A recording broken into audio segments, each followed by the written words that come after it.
Hey everyone, how about a quick spooky story? Because everybody likes those, right? And I was thinking a lot about inspiration for my work and different things that have found their way into my stories. And I've told this story a little before. I don't think I've ever recorded it, but maybe I have. Who knows? But here we go. So when I was a kid, and I'm talking, it would be pre-kindergarten, kindergarten age. We lived in a town called Newton Grove in North Carolina. I have a lot of fond memories about that town, um, and a lot of weird memories about the town. I mean, for instance, I remember we went to Fayetteville one day, and when we came home, our house was just infested with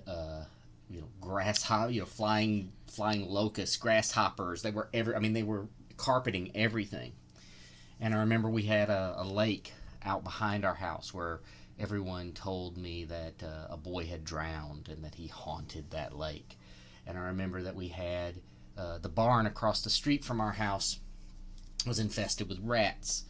And you'd see them running around at night out in the yard in front of the barn. Um, so lots of weird stories that uh, the rats, for instance, if you read Death Follows, um, you'll definitely see that the rats played a big role in that book. Um, but the story that sticks in my mind the most is I remember um, I was very young, but we had a sink that had a window over it, and I would step up on this step stool to wash my hands or whatever, and one day I was standing at this kitchen sink looking out in the backyard, and right in the backyard we had an apple tree right outside the window, and I'm standing there looking out this window, and I saw a man crawl out from under our house, basically right under the floor at my feet.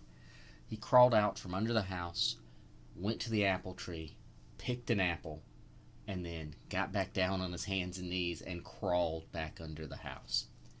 And I yelled for my mom, and my mom freaked out, and she called my dad, and um, my dad came home from work, and we had several, I don't know how long it took, but we sat there, waited in sort of mounting dread and fear.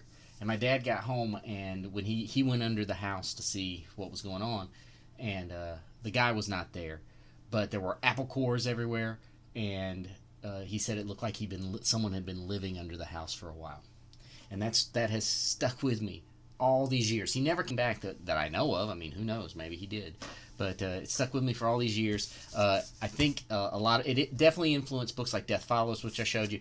It influenced Harrow County, and I even wrote an essay about it in the back of one of the Harrow counties.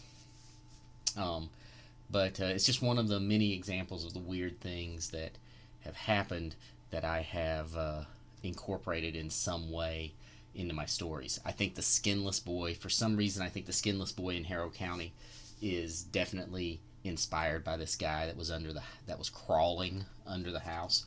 Um, I have a lot of scenes about people under porches and things like that I think were those things were influenced by that event. But there you go. There's a spooky story for you to think about as you drift off to sleep tonight. Thanks, everybody. I hope you're having a great day.